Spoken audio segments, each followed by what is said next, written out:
एक आईएएस अधिकारी पति, दो छोटे छोटे बच्चे और 20 साल की शादीशुदा जिंदगी। सब कुछ था उस महिला के पास, लेकिन एक छोटी सी भूल ने हंसते खेलते परिवार को तहस नहस कर दिया।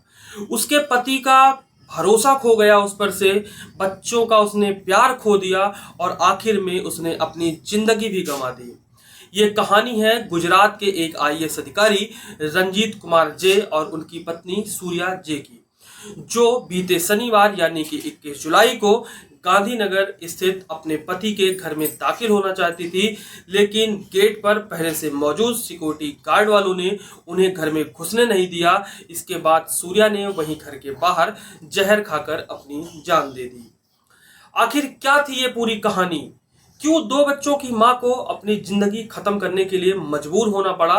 कौन सी वो भूल थी जिसकी वजह से उसके पति ने उसे अपने घर में घुसने नहीं दिया? इन सारे सवालों का जवाब जानने के लिए हमें 20 साल पीछे चलना पड़ेगा। नमस्कार, मेरा नाम अभिषेक शुक्ला है और कहानी का ये ताजा तरीन एपिसोड आप देखना शुरू कर चुके हैं। ये कहानी 20 साल पहले शुरू होती है, जब एक युवा लड़का, बहुत ही ब्रिलियंट, बहुत ही जहीन दिमाग का लड़का, तमिलनाडु का रहने वाला था, पढ़ाई लिखाई करता था। अपनी मेहनत और लगन से उसका सिलेक्शन यूपीएससी में होता है 2005 के बैच में। इसके बाद वहीं पर उसको गुजरात कैडर मिलता है। गुजरात कैडर आ जाता है, वो वहाँ पर अपनी सेवा देने लगता है। धीरे धीरे प्रमोशन होता है। प्रमोशन के बाद वो सचिव तक बन जाता है, सेक्रेटरी बन जाता है। इसके पहले सिलेक्शन के बाद उसकी शादी होती है 20 साल पहले तमिलनाडु की रहने वाली एक महिला से। उसका नाम रहता है सूर्या जे। सूर्या जे से शादी होने के बाद उसका पति रंजीत कुमार उससे बहुत प्यार करता था, बेपनाह मोहब्बत करता था। एक बेटा हुआ उसको और एक बेटी हुई। इसके बाद इन दोनों का परिवार पूरा हो गया, लेकिन धीरे धीरे समय गुजरा। अब चीजें धीरे धीरे बदलनी शुरू हो गई थी।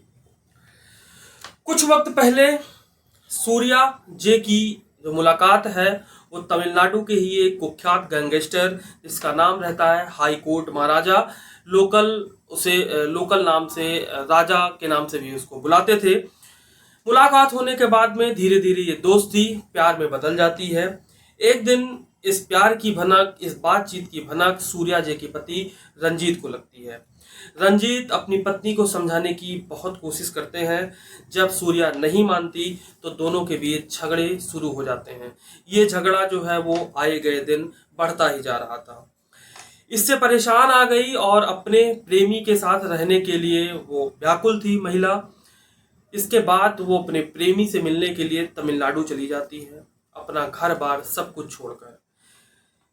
वो तमिलनाडु में अपने प्रेमी यानी कि महाराजा हाई कोर्ट के साथ रहने लगती है, लेकिन ये खुशी बहुत ज़्यादा दिन तक चल नहीं पाती। 9 महीने तक दोनों साथ रहते हैं। साथ रहने के बाद अब उसका जो प्रेमी है उसकी नज़र, एक्चुअली सूर्या से वो मोहब्बत नहीं करता था। उसकी जो प्रॉपर्टी थी, उसकी जो नज़र थी वो सूर्या की प्रॉपर्टी पे थी। वो उसको हड़पना चाहता था, उस पर कब्जा करना चाहता था। इस वजह से उसने सूर्या जी से कहा कि क्यों ना हम दोनों लोग मिलकर एक बिजनेस करते हैं। सूर्या इस बात पे बिल्कुल राजी हो गई। सूर्या ने हामी भर दी। अब सवाल था कि प्रॉपर्टी के जो बिजनेस है उसके लिए पैसा कहाँ से लाया जाए। पैसे के लिए सूर्या जे ने अपनी एक प्रॉपर्टी जो उसके नाम थी उसको उन्होंने बेच दी।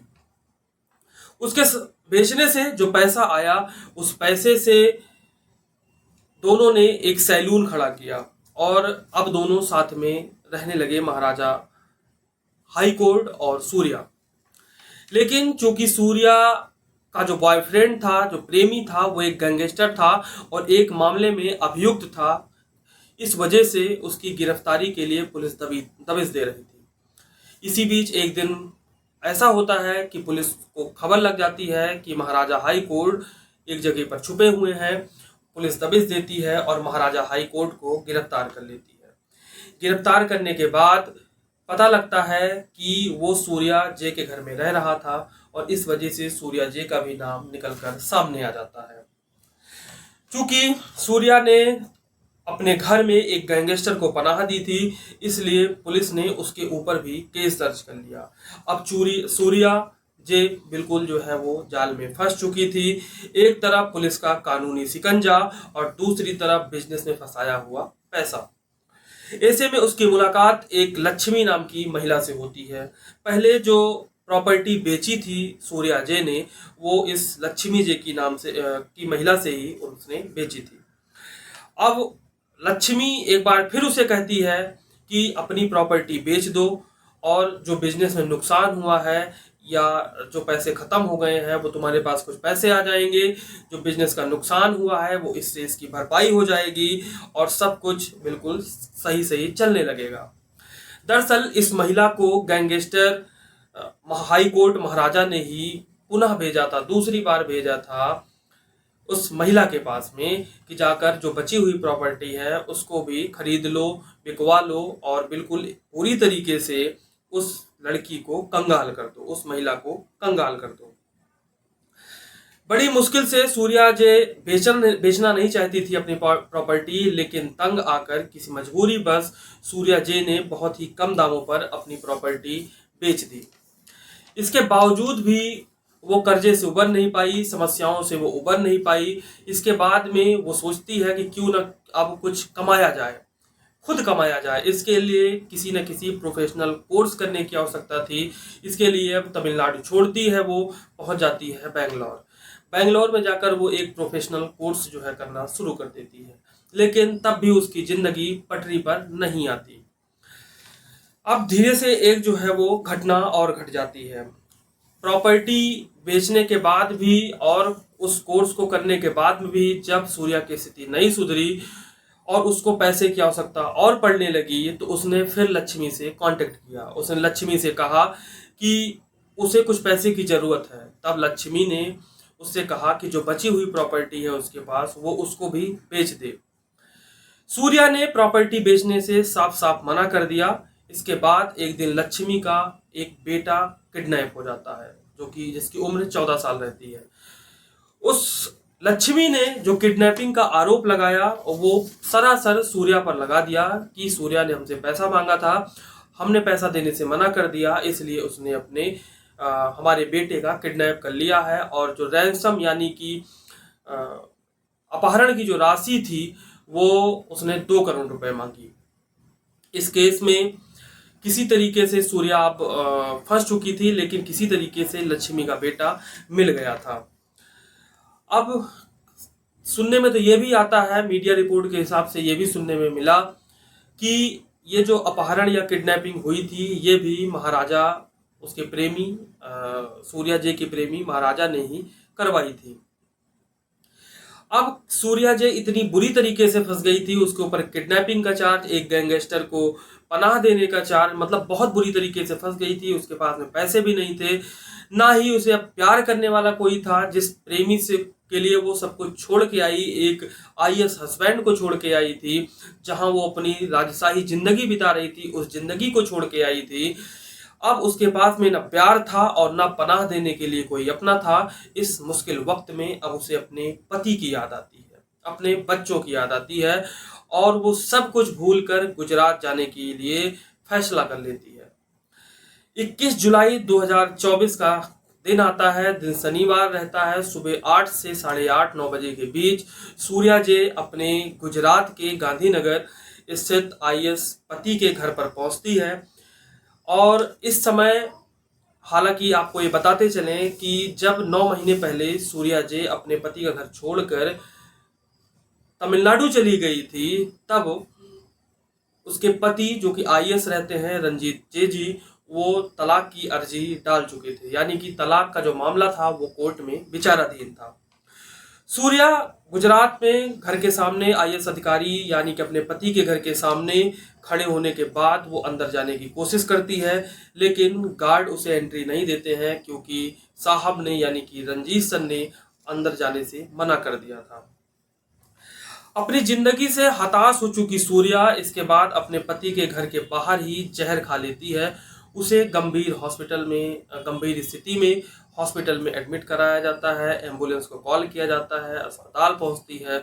अस्पताल में वो उसका इलाज होता है लेकिन वो बच नहीं पाती और सैटरडे यानी कि 22 जुलाई 2024 को सूर्या जे अपना दम तोड़ देती है।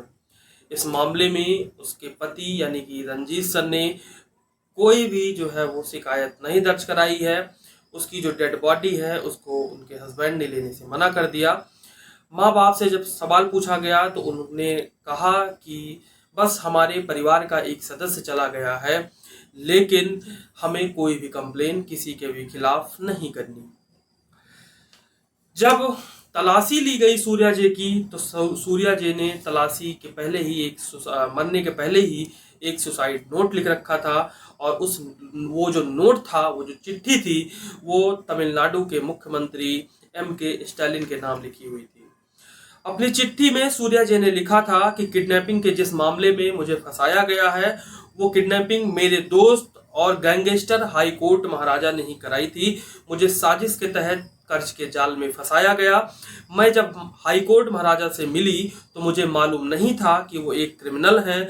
हमारे रिश्ते की शुरुआत उस वक्त हुई जब 9 महीने पहले मैंने उसके साथ सैलून का बिजनेस शुरू किया था।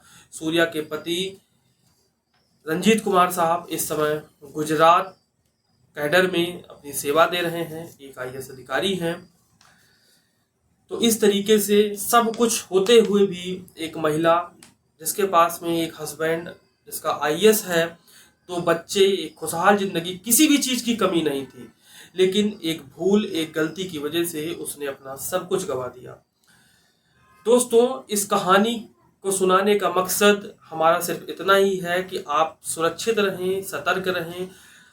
लोगों को इस बात से अवगत कराना है कि कहीं ना कहीं सूर्या जे जैसी गलती कोई ना करे, ताकि उसका जीवन, उसका परिवार हंसता खेलता हुआ गुजरे। मेरा इस कहानी को सुनाने का उद्देश्य किसी तरीके से किसी को हानि पहुंचाना नहीं है, किसी को बदनाम करना नहीं है। सिर्फ कहानी का उद्देश्य समाज के लोगों को जागरूक करना है, ताकि आने वाली घटनाओं से, उसके होने से पहले ही वो सतर्क रहें, सावधान रहें और सुरक्षित रहें। जल्द ही एक नई कहानी में फिर से आपसे मुलाकात होगी। तब तक के लिए नमस्कार, शुभ रात्रि।